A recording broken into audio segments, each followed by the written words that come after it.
Welcome to the Superhero Sidekick Leadership Coaching Podcast with Joel Smith and Joe Baker. We're here to help you develop your superpowers. This is the Superhero Sidekick Coaching Podcast. I'm Joel Smith. I'm Joe Baker. We're not here to be the superhero. We just want to be your sidekick and help you along in building your business, building your not-for-profit. Let's help you grow it fast and really scale. Be sure to check us out on Facebook and visit us at superherosidekick.com. Welcome to the Superhero Sidekick Coaching Podcast.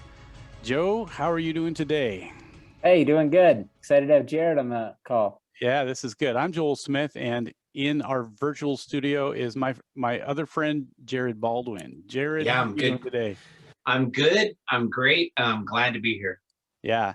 Well, maybe I'm not great, but I'm good and I'm glad to be here. Yeah, this is going to be fun. So Jared and I have known each other. We've been on the radio a few times together. And so, but our people out there don't know who you are yet. So why don't you take a second and introduce yourself? Jared, tell us who you are and what you do. All right. I'm Jared Baldwin. I'm currently the chair of the Organizational Leadership Program here at Faith Baptist Bible College in Ankeny, Iowa. College is celebrating its 100th year in ministry. Started out in Omaha, Nebraska 100 years ago, and now is here in Ankeny. And I've been on staff here as a faculty member and chair of this program for the last year and a half, and really enjoying it.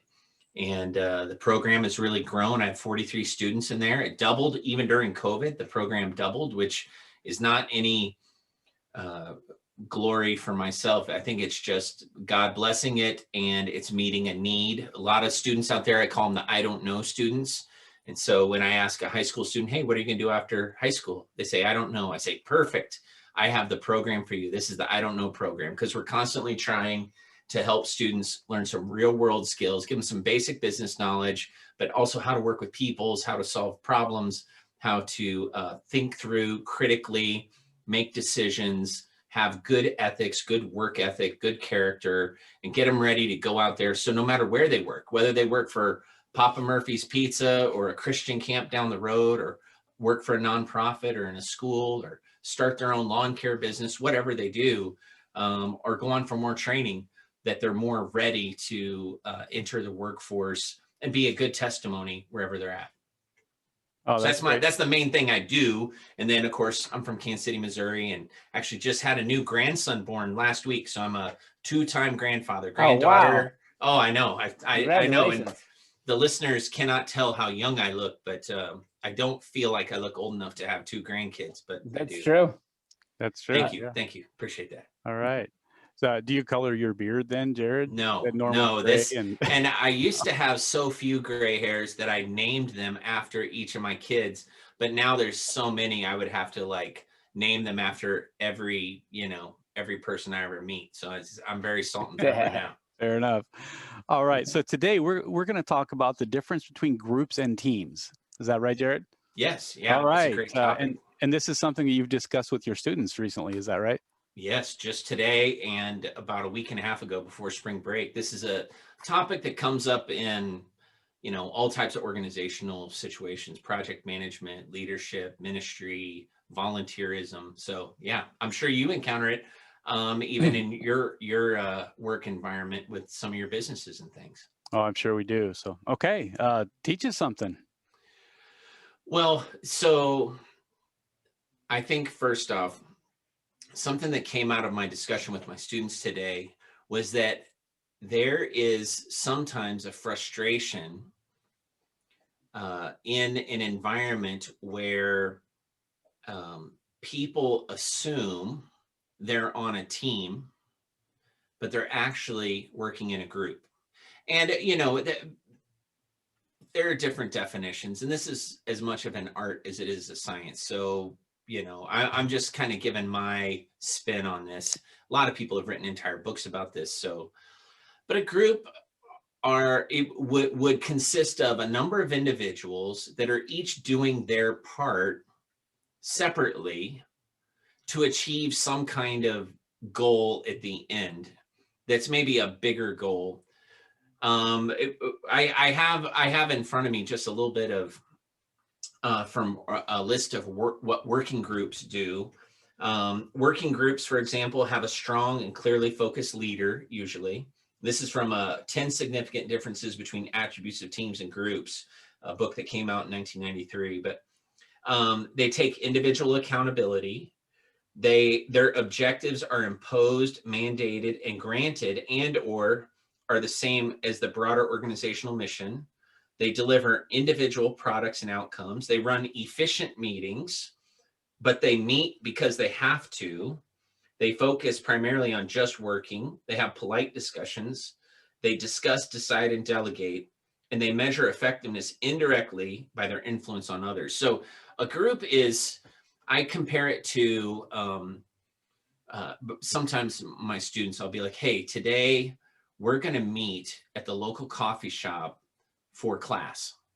So what happens is everyone walks out to the parking lot. It's only 3 miles away, and everyone gets in their own car and all drive down the road 3 miles, and we all have coffee together and have class. And so it's each person ending up at the same coffee shop, but in separate cars. And it's effective for that. That's a great way to get there, right? So, but a team, let me read you some of the characteristics of a team from that same list. Real teams share leadership roles as they see fit. They take mutual collective accountability. They create specific team objectives that they deliver themselves. They deliver collective products and outcomes. They encourage open-ended discussion and active problem-solving meetings. They measure performance directly by assessing collective products. They discuss, decide, do real work. They have open and honest dialogue. They have fun working together and laugh a lot, and they can't wait to be together.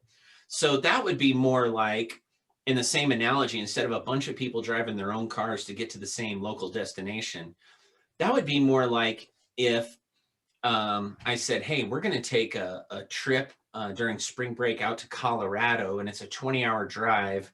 And so 5 of us are going to ride together, and each of us are going to drive 4 hours so that we share the load, but we go a lot farther, and we have that synergy. And so I think one of the distinctions between a team and a group is synergy. So instead of everyone working independently, just doing their part and achieving kind of a bigger, not specific mission, it's people working in sync with each other so they can get that synergy and collaboration to get farther. And so those are two. I mean, there's a lot of other things where we can go with this, but I mean, Joel, have you experienced kind of the team versus group dynamic with even some of the people that have worked with you?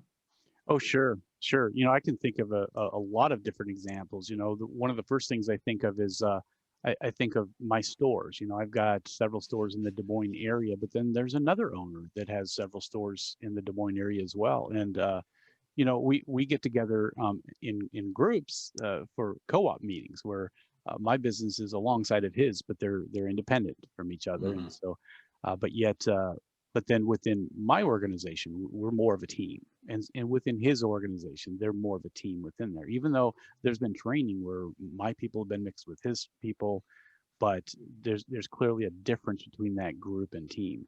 I've even seen that a little bit with it happens a little bit just from store to store, with just within my organization too. I can bring the leaders together from the store, and the leaders, the managers, they may be part of the kind of a management team, but the people that work under them within just one store, they're a little bit more like a group because they don't necessarily interact with the other stores as much, but the managers do. So yeah, I see a lot of examples that way. Mm-hmm. Yeah, I think that one of the things that I referred to at the very beginning about where sometimes there's a tension or a frustration or friction point is when people don't understand which one they're in. So someone came from a group environment where it's like, hey, I give you something to do, you go do it, and at the end of the day, we'll just make sure it's done and then you can go. But what they inadvertently ended up doing was joining a team where there's high level of accountability and everyone is working together and people are open with disagreeing about stuff. And there's like this cooperation and collaboration. Sometimes the people don't realize the difference they can get really frustrated because they're assuming they're in a different kind of setting. And I was talking to someone today that's a pastor, and we were talking about how in churches, for example, you might have 10 Sunday school teachers, all teaching different age groups and stuff. Each one of them very effective. They're really a group. It's a group of Sunday school teachers. They're probably not going to go on a week-long retreat and do trust falls with each other or whatever else you do to build team culture, right? Because they're each individually entrusted to do their part. They might cover for each other from time to time. The fifth grade teacher's on vacation, so the sixth grade teacher says, hey, we'll just blend those kids in. But really, they're not, and they're working towards a greater goal, you know, the church's mission, the gospel mission, whatever. But they're not necessarily working like in a coordinated, collaborative, hey, one person does the music and one person does this. They're each kind of working parallel to each other. And so it's okay. I mean, that's actually fine. So in a way, some of this falls back on culture and things like that. You cannot force everything into the team mold. On the other hand, I do think this is just anecdotal, my observation. The younger generation appreciates team more than maybe older generations have in the past. That's a very broad statement, but what I mean by that is a buzzword with a younger generation is mentor. So they want to be mentored. They want their work to be meaningful. They want to be able to, they would rather do something that has meaning than do something that maybe pays higher but has less meaning. So that's why it's less attractive for them. They can't even imagine working on an assembly line and just pulling one lever all day long, you know, stamping out something and then, you know, listening for the bell at the end of the day to get home and live the rest of their life. They want to do something during the day, even if they're an introvert, they want to do something that has meaning, that has some kind of relevance to the world, their values, whatever those values are. And so they can't imagine just doing something that doesn't have meaning, something that maybe they would look at as monotonous. Whereas, you know, my wife's grandfather retired from Ford Motor Company on the assembly line. I think he worked there for 35 or 45 years. Not a lot of opportunity for promotion, not a lot of, you know, it's not that he wasn't an ambitious person. It was just the job was the job. He got in there, he did it. You know, he had his hand in making thousands of cars over the year, but it never had his signature on it. Didn't get real close to his coworkers. You know, everyone just did their own thing. And at the end of the day, the whistle blew and they all got out of there. And then they went and lived the rest of their life. And so there is this distinction between the way even generations look at this topic. And so this is not like a, you know, chapter and verse in the Bible that says, oh, teams are better than groups. The Bible uses different terminology even for the way believers behave in leadership situations, you know, whether it's a body but then other times, you know, it's an army, and other times it's agricultural, and other times it's Olympics.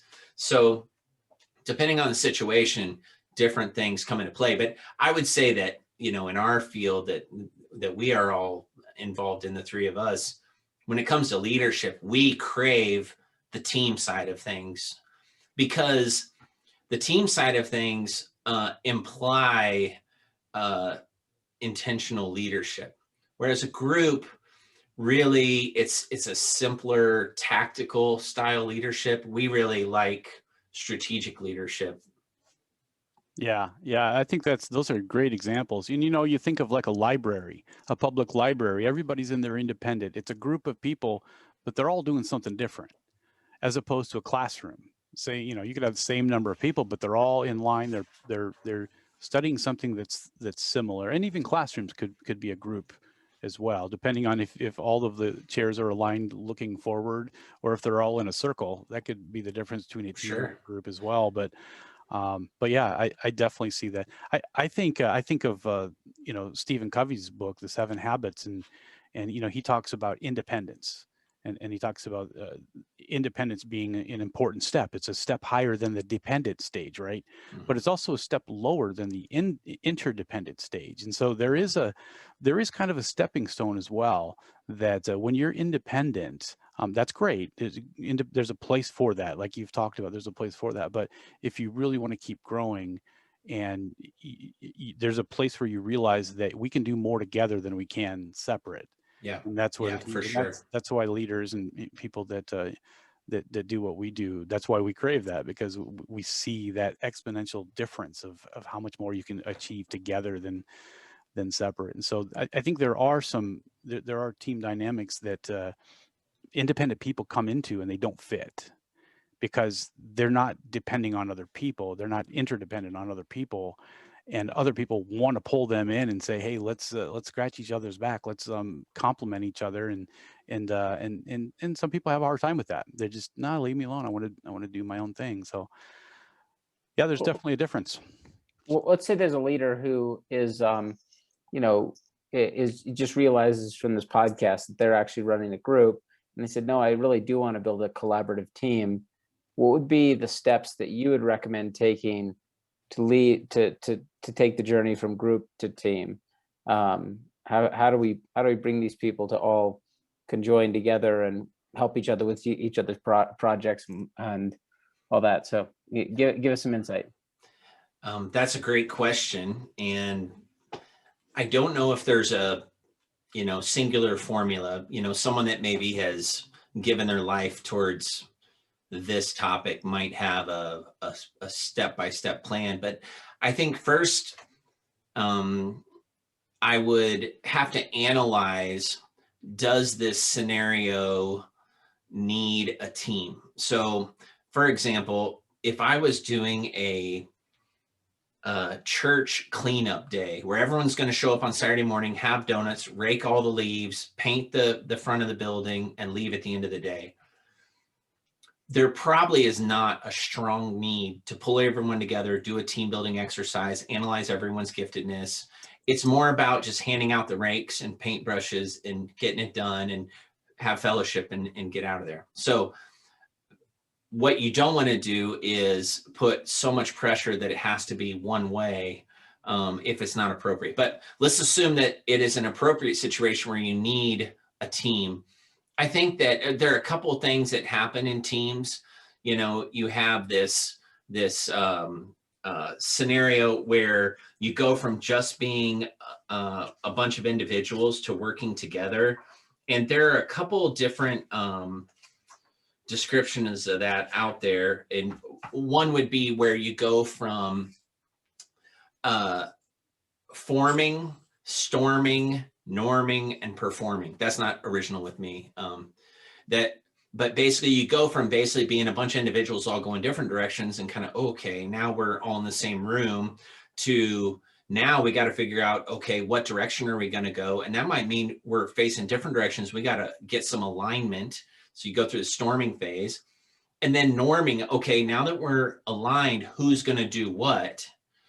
And then performing. Okay, so now we're actually going to accomplish something. And so the storming, forming, norming, performing is one way that project management, they use that language all the time, and they can kind of analyze what stage of the team process they're in. But practically speaking, you got to make sure there's an alignment of, what are you actually trying to accomplish? And it's got to be pretty specific for a team. You have to have some specific vision and specific mission and specific objectives you're trying to accomplish.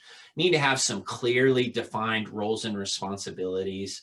So not everyone can be every role, although you can cooperatively cover for each other and help each other and have, cross function. But you do need to have some kind of structure in place that kind of has roles and responsibilities. And then there has to be cooperation and collaboration. I think that's one of those things where it's really the step of faith is someone, when they join a group and it starts to become a team, this big amount of trust occurs when someone says, okay, you know what, I'm willing to show my cards, and I'm willing to also help bear the decisions of the other person on this team with me. And so there's this humility that comes with that collaboration. And I think once that happens, now all of a sudden, you start to see the heart pumping for a team. It's come to life now. Before that, it was kind of pre-team. It was really just maybe a really good working group, but once you have that, you have some alignment on what you're trying to do, who's doing what, who's good at what, how can we help each other? Let's start helping each other. Now you have what the makings of a good team could be. I think I'd also want to say, like, even the way you architect the office and put people is really important too. Like, I mean, if everyone's just in their own, little closed door, you're not going to have what I call the creative collisions that you need. Right. And so even organizing an office space where people have to pass one another and thinking those collisions through really will help generate that collaborative nature that I think you're looking for as well. And the younger generation, as a stereotype, prefers that. They want that. They're not expecting to go into a cubicle and come out 20 years later with a gold watch. They're expecting to bump into each other throughout the day and have to work together and have to ask questions and have casual conversations near the coffee pot.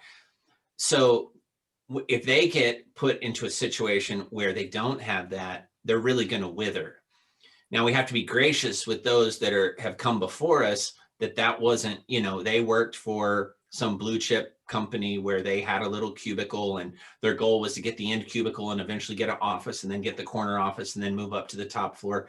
And so working in these little silos was the standard for so long that, when you have these intergenerational teams, it does get a little challenging, and the leader has to know that and navigate that, realizing that not everyone's looking for the same thing. And you got to kind of get even everyone to buy into the fact that, hey, this team is something good for us. We're going to accomplish more together, like Joel said, than we will separately.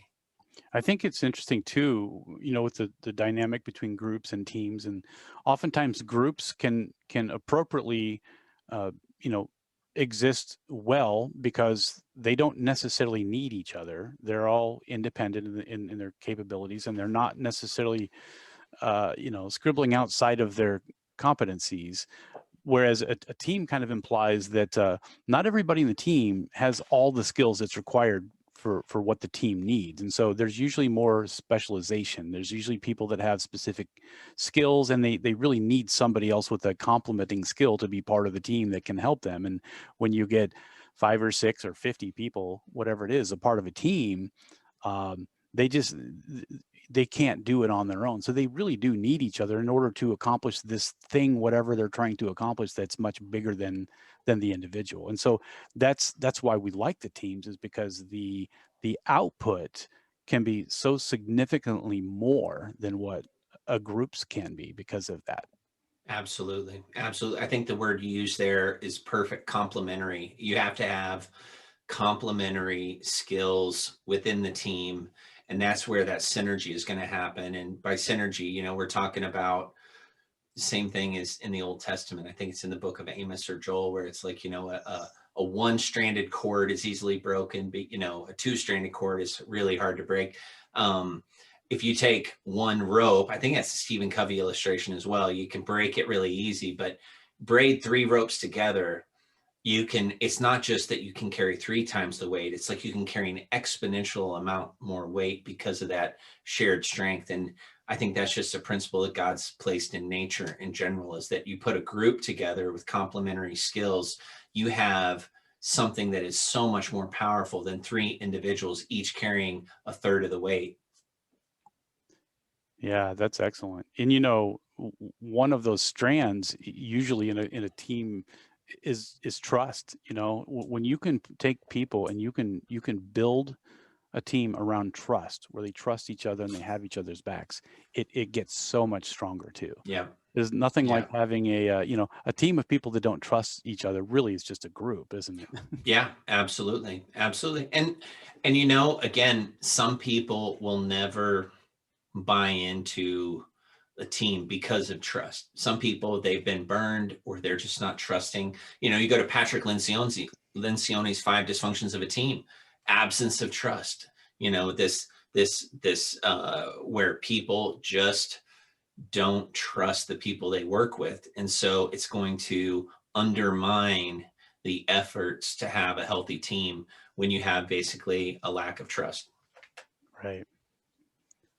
This is good stuff. Good stuff. Well, I was going to also mention that something that came up in conversation today. If I got time, I can use my little, for the listening audience, I'll use my verbal skills. But as we were talking, one of my favorite illustrations was something I read. Mark Miller wrote this book called Chess Not Checkers. It's a great little book about strategic thinking and how a lot of businesses start out as a checkers board. They're just making reactionary decisions because that's all you do. Hey, you need 10 clients, you go out and find 10 clients, you do what they need, you bring in the money, the next day you do the same thing. But over time, the game changes and you have to take on a new mentality, a new approach. And a lot of times people don't make the adjustment as that change happens. So, and there are a lot of leadership management books that kind of play on that theme, but the idea of teams and groups, as I was thinking about it, trying to illustrate with my students today, was I put a chessboard out and some chess pieces and checker pieces. And not surprisingly, there were a few of my students, I think I had about 21 students in there and maybe half a dozen visitors. There were a number of people who never played chess before. So they recognize what a chessboard is, but they don't know what the pieces do. But everyone in there had played checkers at one time or another. So when I had them describe what do checkers pieces do, I have these red and black checkers pieces. There was one young man in there, he loves checkers. He's like, well, you move on the diagonal and you jump if there's an empty space on the other side of your opponent. When you get to the other side, you come back and do the same thing, the other direction. You win by taking the other guy's, all his pieces. The end. I said, well, what is each piece worth? Well, they're all worth the same amount. What directions can they move? Well, they just move basically on the diagonal, only on the black squares. So, okay, so let's talk about chess. So there's one student who has played a lot of chess.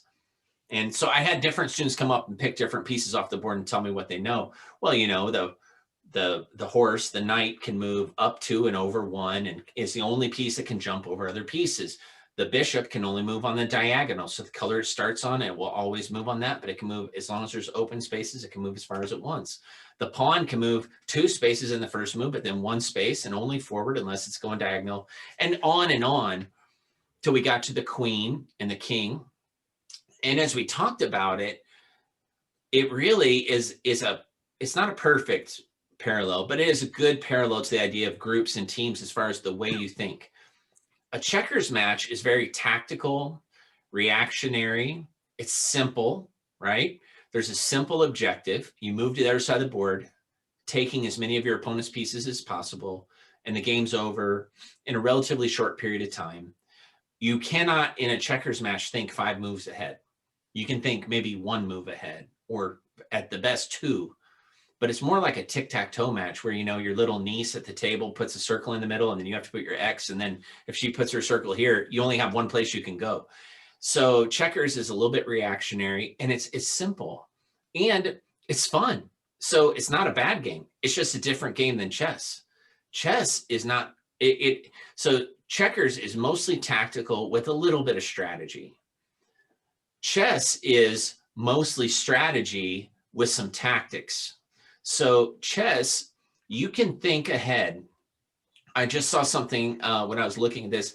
I think Gary Kasparov, or one of the greatest chess masters, was thinking like 21 moves ahead. Most of the great chess players are thinking 5 moves ahead.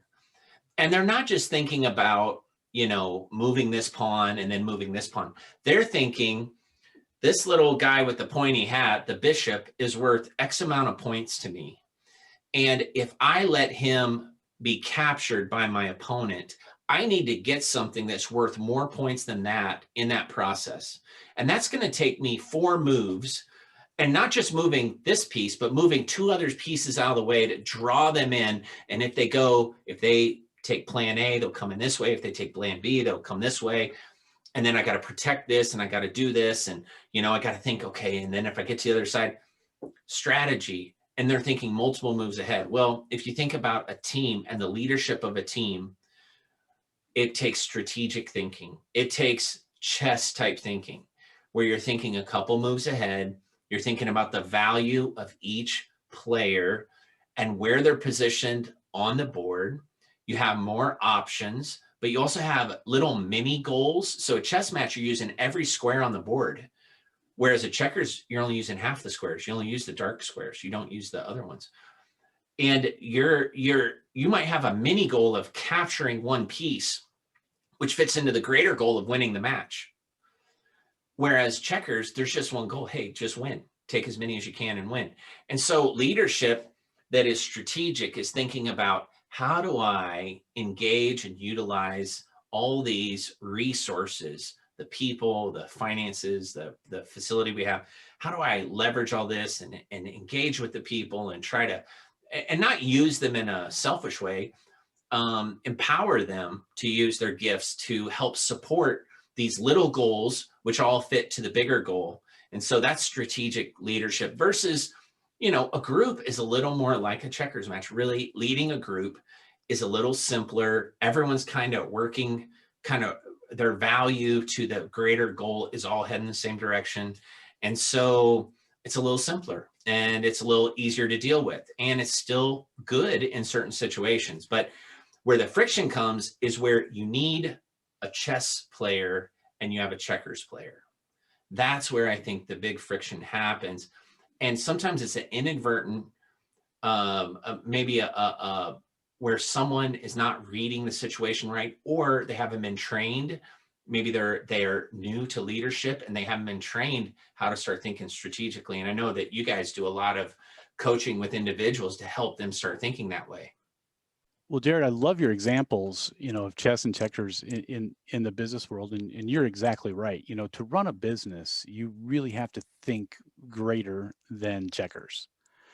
Unfortunately, there are a lot of businesses out there that will start off a business, maybe a business that doesn't require a lot more than checkers to begin with, but then they start moving into that growth period where they're moving ahead, and they're in their minds are thinking, well, if I can just do this, I can do more, I can double this, and I can do this again. But the problem comes is that when you're multiplying and you're doing things and you're trying to scale your business, but you don't scale your leadership, that's when you end up with checkers players in the roles that should be filled with chess players. Am I right?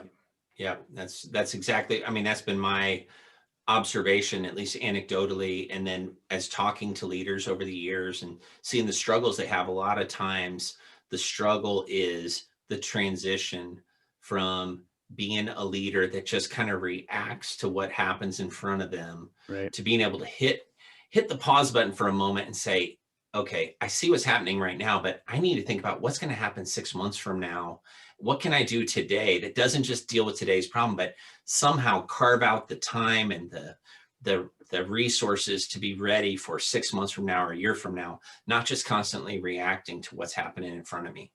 Yeah. Oh, that's great. And I see that all the time in my business. You wouldn't even believe, over the last 25 years in the restaurant business, how many conversations I've had about, intentionality, getting out in front of something, being the cause of something great happening, as opposed to, I use the illustration sometimes of grabbing a hold of the tail of the bull, because you're not able to jump up on the back and grab a hold of the horns of the bull. And when you grab a hold of the horns of the bull, you have control over where it goes, because you can strategically steer it wherever you need to. If you're holding onto the tail, you're just going wherever it goes. And there's a lot of leaders out there that are they've got their hair on fire and they're just not on top of the bull making that happen. And so they struggle in that way to have any kind of intentionality or even follow through on any good strategy. So Right. And that takes all the fun out of it, right? So in a business aspect, it really takes a lot of fun out of being in leadership. A lot of people go into businesses, nonprofits, ministries, intending for, using their gifts and doing something great. And they get so burned out, and I've been there, because they're not able to keep up with the demand for thinking ahead. yeah, I see also, in the business world, there are managers and there are leaders, and oftentimes with managers, they can be checkers players. Their job is to manage stuff. Their job is to manage money. Their job is to to think about what is and what has been and make some decisions to go forward. But it's not strategy. It's just, this is what you do. When you have this much of this, you make this much more of this to be ready for tomorrow. And that's all checkers really. And it really doesn't have anything to do with building a team, going forward, strategizing, scaling your business even. It's just really about maintaining what you've already got. Yeah. Joe, Yeah. what do you see in that? You see the same thing in your experience? Yeah, there's tactical guys that can only see a certain distance. They see like, maybe 3 months, 6 months in advance. They kind of see like even assets around the office as, we haven't used this in a year, why is it still here, kind of thing. Whereas a visionary leader is looking out like 5, 6, 7 years in advance, and those 10 years in advance, and they see it like it's today, but they can't see what the next, like, the load is for the next 3 months, and and it's like, when you combine those forces and you have strategic planners in there that really kind of take the visionary idea and then put it into something that your managers can manage, like, that really syncs everything up. It's kind of how I see it. That's really what pulls the team together. And I've experienced a lot of different things. I've experienced, you know, when I passed things on to others, sometimes they didn't have the vision for what I was doing and couldn't really see that far out, just really totally lacked vision. And so they just kind of discarded some very valuable assets, and didn't really view some of the assets that were right in front of them very well. So I've definitely seen and experienced this. We really need to bring all these pieces together. That is what cohesively develops a team. Yeah. Wow, this is good stuff, Jared. We appreciate you spending some time with us here and talking about this. It's a different take. I've never really thought of. I wasn't sure when you brought up this title where this was going to go, but this has been terrific. And after you started talking about it, it just all clicked with me. It's like, oh yeah, I get this. This is so good. Well, and I need to give credit to basically the thing that got me thinking this way was talking about project management. And so in a lot of project management training, they address the differences, because sometimes you have working groups and sometimes you have really effective teams, and the two are not the same thing. And so that's where this is kind of a riff off of that initial, in this project management textbook that I'm working through with my students. It got me really thinking about, boy, I bet there's a lot of frustration when people don't understand the difference and how it actually applies to real life. Yeah. And if our friend Seneca was on the Zoom call here, she would be nodding her head. Oh yes, she is. She really is an expert on project management. I mean, that is one of the many things she's an expert on. I just heard from Carl that she has taught over 200 different courses. I'm like, the number of courses I've taught could be counted on 2 hands, and maybe have to take off 1 shoe and sock. But Fair enough. 200, that's pretty awesome. Yeah. Well, hey, Jared, one of the things that we like to ask our guests when they come on is, we all have superhero talents that get us where we're at, and they're usually talents that are discovered through other people or helped being developed through other people. But what would be one of the super talents that you have that has helped you really work with your students? Well, my awesome humility. No, I think one thing that has been a blessing to me, at least, has been because I'm not a college professor by career. So I did not come up through the ranks, student, RA, graduate assistant, college professor. I don't think like a college professor. I think like someone more like a parent, like, what's my kid going to do with this? I think more like a small business owner. What's this going to look like when I hire this 22-year-old at the end of their 4 years? And so I'm trying to be a little more user centered and not so much academia centered. I think that's helped me keep it really practical and relevant. Because I knew that I didn't know anything coming into this. I had to ask, and I'm still asking advice from every person I run into. That's actually really helped me stay humble and help me find the best things. So instead of just adopting a curriculum and saying, hey, I'm just going to teach this PowerPoint slide deck and everyone will, love getting an A- on that. Really, there's very little relevance in that. There's a necessary aspect to academic rigor and things like that, but really it's like, yeah, but what are they going to do with that? Like, what do I want the end product to look like? And actually in a future episode, we'll have to talk about design thinking, because that's kind of how I got thinking about that is, okay, so what do I want that end solution to look like, at least version 1.0 of that solution? And, design thinking helped me with that. All right. Excellent. All right. Well, hey, thank you, Jared. We really appreciate your time. If you'd like to hear more from Jared, Jared, how would somebody get a hold of you? They could email me at Baldwin J, BALDWINJ at faith, FAITH.edu. BaldwinJ@faith.edu. Get a hold of me at that's my college email, and always looking for fellowship and learning from other leaders and people that have different takes on leadership. And if someone's in the Ankeny area or Des Moines area, they want to come visit the college, they can email me and I'll give them a campus tour and buy them a cup of coffee. Oh, nice. Yeah. And we know you buy a lot of coffee. Apparently so. Yeah. Yes. That was the pre-recording, but yes, I have spent quite a bit on coffee apparently this year. That's right. So, all right. Well, please check us out at superherosidekick.com. You can also listen to our podcast at just about any podcast site. We would love to hear reviews.